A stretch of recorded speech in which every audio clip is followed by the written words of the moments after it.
그래 막 답답하고 막 이러니까 이제 우리 남편이 또 이렇게 막 좀 한 번씩 저한테 조언도 많이 해줘요. 의외로 또 해줍니다.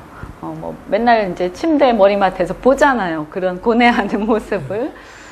그래서 이제 권해준 책인데, 김진애의 한 번은 독해져라 라는 책이 있습니다. 근데 거기 이제 구절을 보면 뭐 좋은 얘기 굉장히 많더라고요. 근데 좀 약간은 이제 뭐랄까, 이 에너지를 불어넣는 책이랄까? 그런 생각이 드는데, 그 중에서, 이런 얘기가 있어요. 이렇게 그 사람이 잘한다는 뜻은, 좋은 타이밍을 찾아서 나설 때는 나서고 물러설 때는 물러서고 또 자중해야 할 때 자중하고 적극적일 때는 적극적으로 대하는 판단력이 는다는 뜻일 것이다. 시행착오를 겪어보아야 익혀지는 기술이다. 이런 얘기를 하는데 이게 굉장히 이제 제가 막 이렇게 저기 성에 안 차서 막 그러니까 우리 남편이 아마 제가 좀 성숙해지기를 바라면서 권해준 게 아닐까. 예, 좋은 책을 이렇게 소개해 준 것 같은 그런 느낌이 듭니다.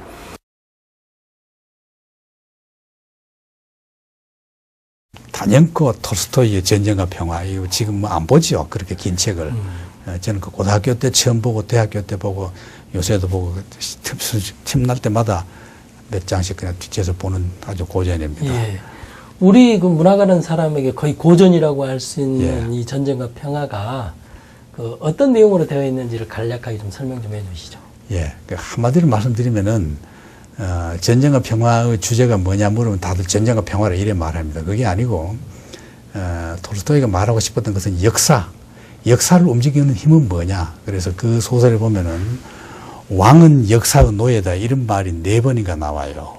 쉽게 말하면 우리가 보면 대통령이나 왕이 다 세계를 지배하는 것처럼 하지만은 톨스토이 그 소설에 의하면은 물거품처럼 사라졌다가 내려간다. 그 이제 나폴레온이 러시아 침략 전쟁을 다룬 게 이거 아닙니까? 그 나폴레온이 보면은 막 세계를 바꾼 것 같지만은 프랑스 국경 하나 못 바꾸고 아무것도 바꾼 게 없어요. 결국 몇백만 명의 과부만 만들어낸 거죠.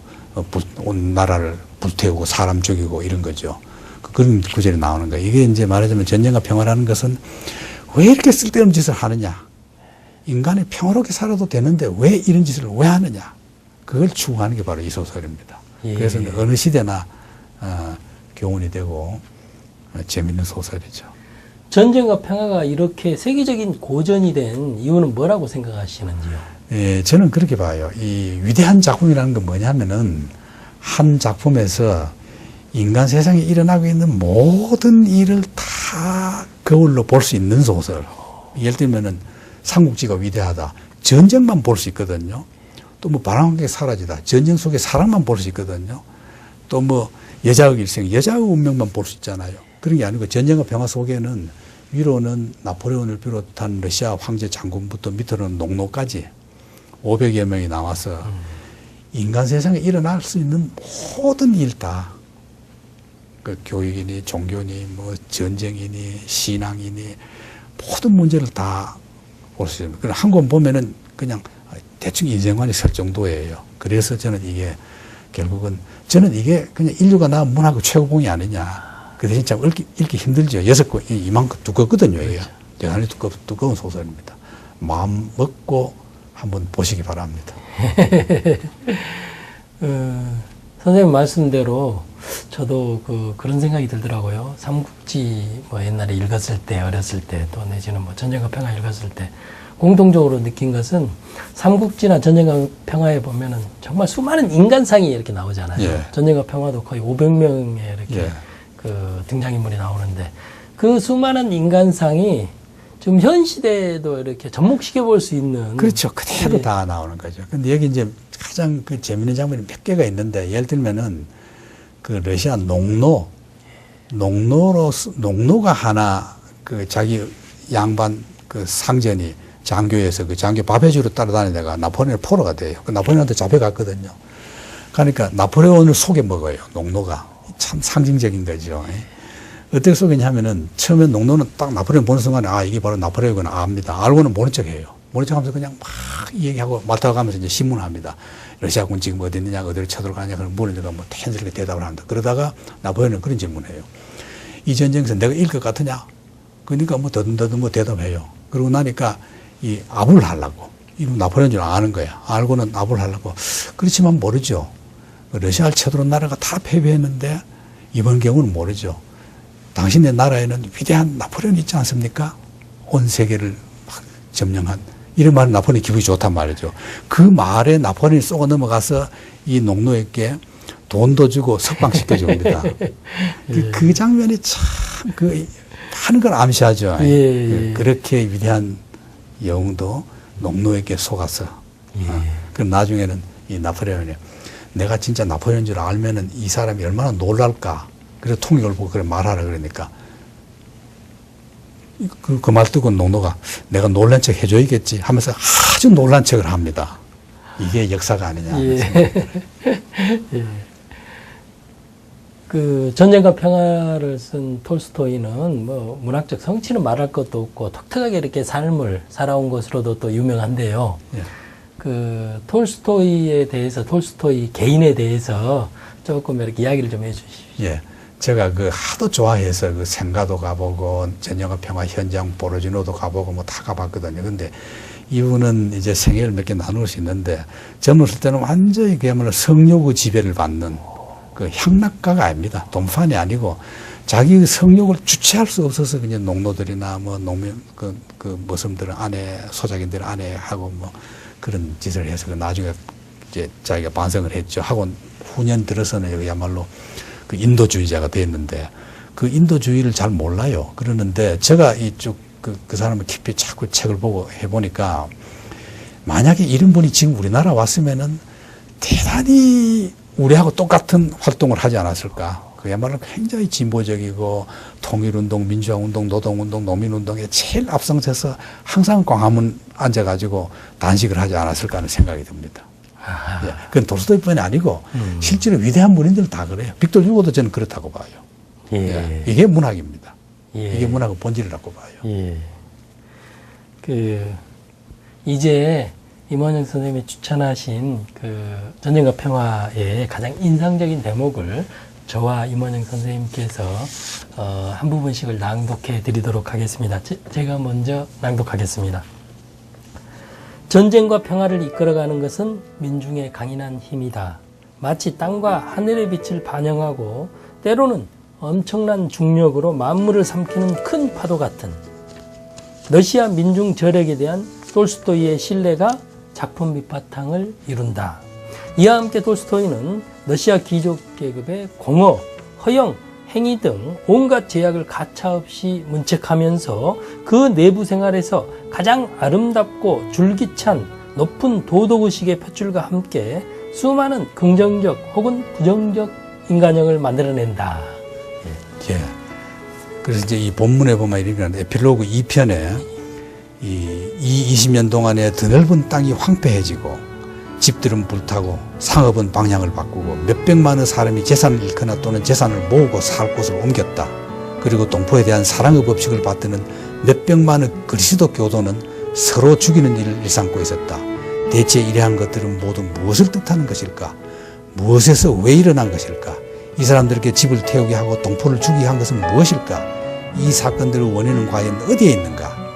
어떠한 힘이 이들에게 그러한 행위를 저지르게 했는가? 이런 구절이 바로 이 소설의 그 의미 같습니다. 예. 아내와 아이들을 죽이도록 포를 몰아가는 것은 실직 그 자체가 아니었다. 왜 사람이 그 모양이냐는 아내의 비난에 대한 답으로 아내에게 총을 쏘도록 포를 몰아가는 것은 남자로서 자존심을 잃었다는 느낌. 아내의 눈에 자기가 남자 노릇을 못하는 존재로 비친다는 사실에서 느낀 수치심이었다. 공화당이 추구하는 정책은 사람들을 강력한 수치심과 모욕감에 노출시키기 쉬운 정책이다. 열패감과 열등감을 조장하며 타인을 무시하고 경멸하도록 부추기고 불평등을 찬미하는 문화를 숭상한다. 이런 분위기 속에서 사람들은 사회경제적 지위를 상실했을 때 특히 해고를 당했을 때 극도의 수치심과 모욕감을 경험한다. 어떤 정당이 내세우는 정책의 방향이 여러 형태의 사회경제적 스트레스와 불평등을 조장하고 그 결과 실업률, 수치심, 모욕감이 높아지면 그 사회에선 필연적으로 폭력 치사 발생률이 높아진다. 미국은 정치적 민주주의에만 신경을 썼지 사회적 민주주의는 간과한 탓에 이른바 선진국 대열에 있는 모든 나라들 중에서 인구 대비 살인율이 가장 높은 나라가 되어버렸다. 이 부분이 굉장히 좀 충격적이었습니다. 그러네요. 저는. 네. 충격적이네요. 많은 걸 생각하게 해주는 그런 낭독이었던 것 같습니다. 네.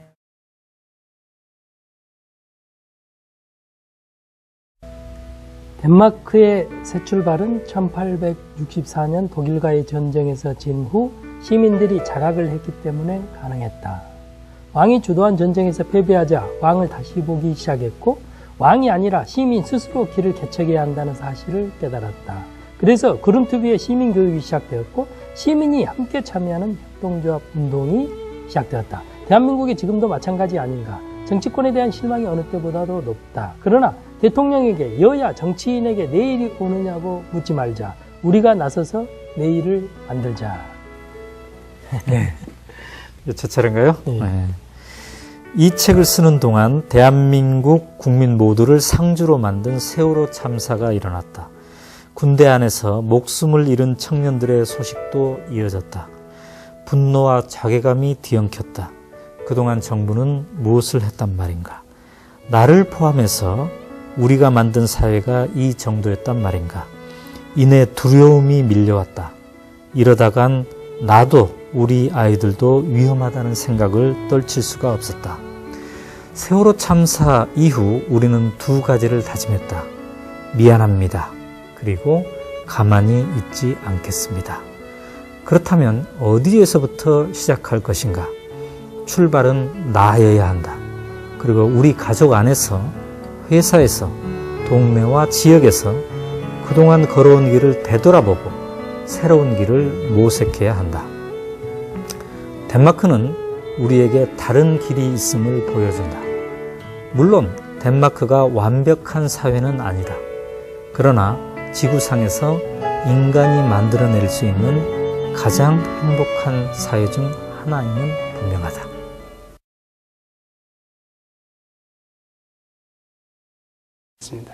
청동정원이라는 이 책은 그 문학 잡지에 연재가 된 그 소설이거든요. 그런데 이게 정말 많이 그 연재 과정에서 화제가 됐던 걸로 알고 있습니다. 언론에서 상당히 많이 주목해서 다뤄주기도 하고 그랬는데요. 이 책의 내용을 좀 간략하게 설명을 좀 해주시죠. 이거 뭐 책의 내용은 제가 가장 간략하게 말씀드리면 이 작가가 대학에 들어가서 생각하면서 이제 젊은 시절을 살았던 1980년대 그리고 그리고 그 이후에 자기의 삶 이런 것들을 통해서 다시 과거를 돌아보고 그걸 통해서 다시 현재와 화해하거나 또는 현재를 어떻게 살아갈 것인가에 대한 자기 고민을 계속적으로 해나가는 어떤 그런 내용들을 담고 있는 책이라서 이게 그냥 뭐 소설이니까 소설을 읽어야 되겠죠. 그런 한편으로는 또 스스로 제가 생각할 때 누구나 그 시절을 살았다면 또는 뭐 지금 젊은 분들 마찬가지 자기 시대에 대해서 늘 좀 깊이 있게 생각해 보면서 한 발음을 살아가면 좋겠다. 뭐 그런 것들을 좀 말씀해 주시고 계시고 또 그런 거에 대한 용기를 주는 그런 소설이라고 생각합니다. 예. 이 책의 주인공도 관장님과 비슷한 시기를 이렇게 걸어왔기 때문에 관장님의 20대 생활도 이 소설의 주인공과 별반 다르지 않았을 것 같거든요. 그 이야기를 잠깐만 해주시죠. 그래서 제가 이거를 택할까 말까 했습니다. 아니, 그 시대야 뭐 누구나 시대는 다 같은 시대를 살죠. 다만 사는 방법은 달랐죠. 저도 이 작가는 굉장히 그 부분에선 굉장히 시대에 이렇게 깊이 들어가서 저 주인공은 이렇게 들어가서 이제 살려고 노력을 했고, 뭐 저는 또 저 나름대로는 뭐 제 일생. 근데 저는 이제 그때 이제 도서관 사서 공부하고 사서 준비하고 이렇게 해서 또 도서관 현장에서 도서관 사서로서 열심히 살면서 그렇다가 시대하고는 너무 멀지 않으려고 이렇게 뭐 했었던 그렇게 살았죠. 예. 어떻든 우리 모두는 이 책에서 말한 것처럼 청동의 시대를, 작가의 표현을 빌리자면 쇠와 살이 부딪히는 그런 그 80년대의 격한 시대를 우리는 거쳐온 것 같습니다. 이제 이 책의 인상적인 대목을 관장님과 제가 이렇게 낭독해 드릴 시간입니다. 제가 먼저 읽어 드릴 텐데요. 제가 읽어 드릴 부분은 책의 마지막 장 작가의 말 중 한 대목입니다. 제가 소설로 다루고 싶었던 것은 어쩌다 80년대 20대를 보낸 어느 청춘, 싱그러우며 황폐했던 봄날의 추억이었습니다.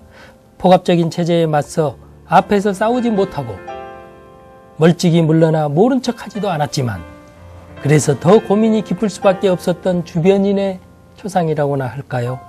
쇠와 살이 부딪히던 청동시대를 통과하며 어디에 있었든 자신의 방으로 돌아오면 우리는 모두 개인이었습니다. 이혜린의 이야기지만 그녀의 영혼에 각인된 흉터와 무늬를 그려내는 작업에 성공한다면 우리의 이야기가 될 것입니다. 관장님께서 예, 저는 118쪽의 부분을 좀 읽겠습니다. 진입생 환영회에서 보라 언니는 내게 지식인을 위한 변명을 선물했다. 다른 사람들과 함께 해방되지 않고는 스스로도 해방될 수 없다. 사르트르의 문장이 나를 붙잡아 꼼짝할 수가 없었다. 자유인으로 살겠다가 내 모토였는데 다른 사람들과 함께 해방되지 않으면 나도 자유롭지 않다니. 이제 더 도망갈 데가 없구나.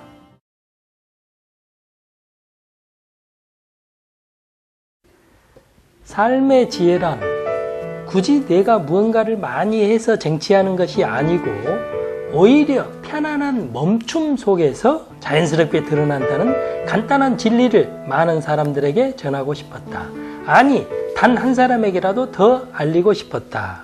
그런 지혜가 생기면 비로소 나 자신과 지금의 상황이 좀 더 선명하게 보이고 그렇게 되면 자연스럽게 내가 어느 방향으로 어떻게 나아가야 하는지도 알 수 있게 된다. 그때 편안함도 더불어 느낄 수 있게 된다. 이런 대목입니다. 이제 구청장님께서 낭독해 드리겠습니다. 몸 안에 독소가 쌓이듯 마음속에 고통, 미움, 절망, 슬픔이 쌓이면 독소 같은 응어리가 생겨 마음의 병을 앓게 됩니다. 그 독소를 운동으로, 상담으로, 기도로, 참회로 떼어서 바라보는 명상으로 풀어야 합니다. 과거의 기억 때문에 괴로운가요? 지금 현재의 마음이 온전히 와 있으면 마음이 과거의 자극이 남아있지 않습니다. 당신의 마음을 현재로 온전히 돌려 그냥 있음을 고요 속에서 충분히 만끽하십시오. 시간이 사라집니다. 직접 들으니까 정말 감동적이네요.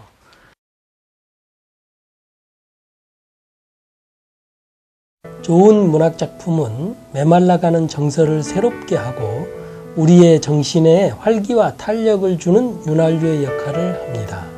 특히 당신이나 나같이 나이를 먹어가는 세대가 자기를 이 격변하는 시대에 적응시키고 젊은 세대들과 국민의 생각을 이해하는 마음의 유연성을 계속 유지하기 위해서는 좋은 문학작품을 통한 영혼의 활성화가 매우 필요합니다. 이렇게 그 이효 여사에게 이런 이야기를 하는 거예요. 문학책을 우리가 많이 읽어서 그야말로 영혼을 이렇게 활성화시켜야 된다. 가슴이 찡했습니다. 또 한 대목 읽어주시죠. 예. 만리장성은 진시황이 만들었다. 석굴암은 김대성이 만들었으며 경복궁은 대원군이 건축했다고 역사는 기록한다. 이것을 누구도 의심하지 않지만 잘 생각하면 터무니없는 허구이다. 진실한 건설자는 그들이 아니라 이름도 없는 석수, 목수, 화공 등 백성의 무리들이었다. 우리는 이 사실을 정확히 깨달을 때 이름 없는 백성들에 대한 외경심과 역사의 참된 주인에 대한 자각을 새로이 하게 된다.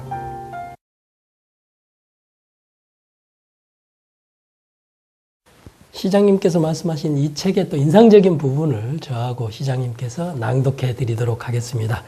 이번에도 저부터 낭독하겠습니다. 서울에서는 내가 할 수 있는 일이 없었다. 금이가 제 오빠가 월남에서 보내준 재봉틀로 일을 하고 돈을 벌어서 굶지는 않았다. 공장에 다니는 명의는 푼돈이라도 월급을 타와서 동생들 학비를 보탰다. 딸 농사는 잘 지은 셈이다.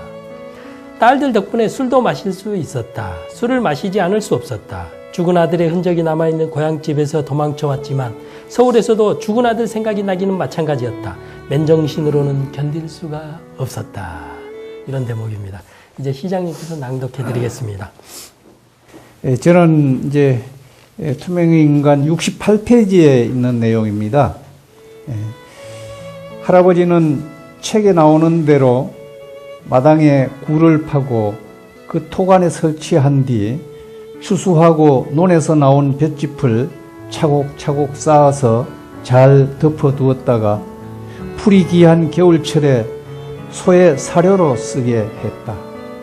사일로라고 하는 그 저장 시설은 읍내에도 없는 과학적이고 선진적인 것이라고 해서 농촌 지도서에서 참관을 하러 오기도 했다. 볏짚은 지붕을 이고 새끼를 꼬고 가마니를 짜는 데도 썼으므로 언제나 모자랐다. 이런 내용이. 예.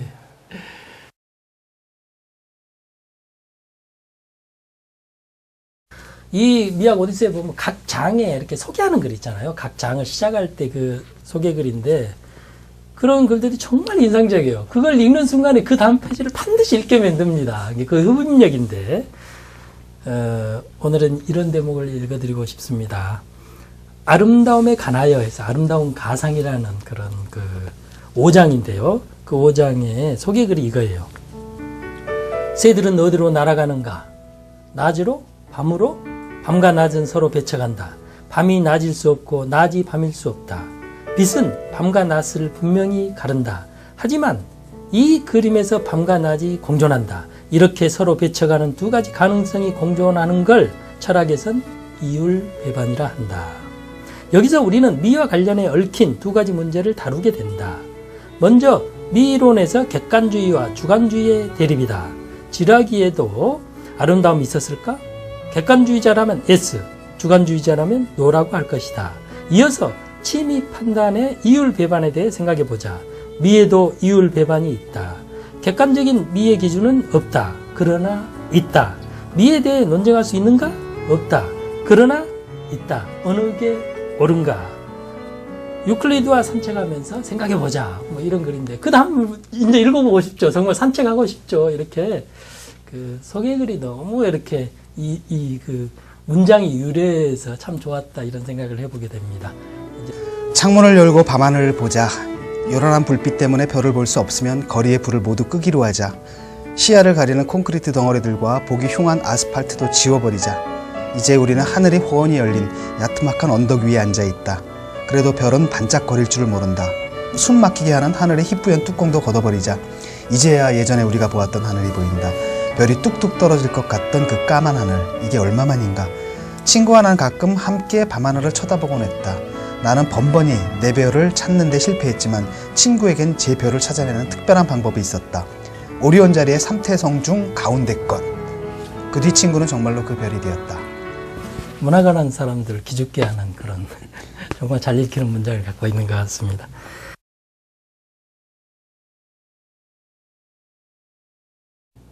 아이랑을 읽으면서 그런 생각을 하게 됩니다. 이른바 한 사람이 지성인으로 자라는 일, 그 지성이 사회와 어떻게 만나는가 하는 문제, 특히 그 사회가 정상적인 사회가 아니고 또 억압된 사회라고 할 때 어떻게 만나고 어떻게 행동해야 할 것인가 하는 문제를 김산이 보여준다고 생각을 합니다. 김산이 1905년생입니다. 그러니까 바로 그 김산 태어나면서부터 일본 제국주의자라고 하는 아주 억압된 폭력적 그 존재 밑에서 성장한 사람이죠. 그런 속에서 한 사람의 아주 건강한 지식인이 어떻게 사회와 만나고 그 폭력적인 그 거대 권력에 어떻게 맞설 것인가 하는 문제를 가장 잘 보여주는 게 그 아이랑이라고 생각해서 전 진짜 주변에 많은 사람들에게 하여간 참 많이 후원하고 여러 번 읽고 그러고 있습니다. 우리 교수님 들고 계신 책이에요. 여러분들도 이렇게 읽으신 분들이 많을 건데 에드가 스노우가 쓴 중국의 붉은 별이라고 있죠. 그 에드가 스노우의 부인이 님 에일스입니다. 님 에일스가 이제 그 김산의 아리랑을 이렇게 썼는데 그 책 중에서 인상적인 대목을 저하고 교수님께서 낭독해 드리도록 하겠습니다. 저부터 낭독해 드리도록 하겠습니다. 나는 무엇이 선이고 무엇이 악인가? 무엇이 정이고 무엇이 사인가? 무엇이 올바른 것이고 무엇이 잘못인가 하는 것을 논함으로써 사람을 단죄하는 짓을 더는 하지 않는다. 내가 묻는 것은 무엇이 가치 있는 것이고 무엇이 낭비인가? 무엇이 필요하고 무엇이 쓸데없는가? 무엇이 중요하고 무엇이 부차적인가 하는 것이다. 단연간의 마음의 고통과 눈물을 통하여 오류가 필수적이며 따라서 선이라는 것을 배웠다. 이런 대목인데 좀 이렇게 생각해 볼 만한 구절 같아서 읽어드렸습니다. 이제 교수님께서 낭독해 드리겠습니다. 저도 아이랑의 한 부분을 한번 좀 읽어보겠습니다. 본능은 오직 자기 자신에게만 자연적이다. 동물적 욕망은 동물에게는 반드시 필요하지만 인간에게는 그렇지 않다.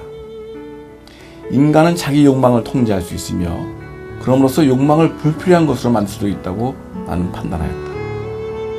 인간은 지적 의지와 사상을 가질 때에만 인간으로서 존재한다. 그 점에서 인간은 동물과 다르다. 인간의 정신은 자신의 외부에 있는 자연에 대한 통제력뿐만 아니라 자기 육체도 통제할 목적으로 존재하는 것이다. 그렇지 않으면 동물성에 반대되는 인간의 정신적 능력에까지 도달할 수가 없을 것이다.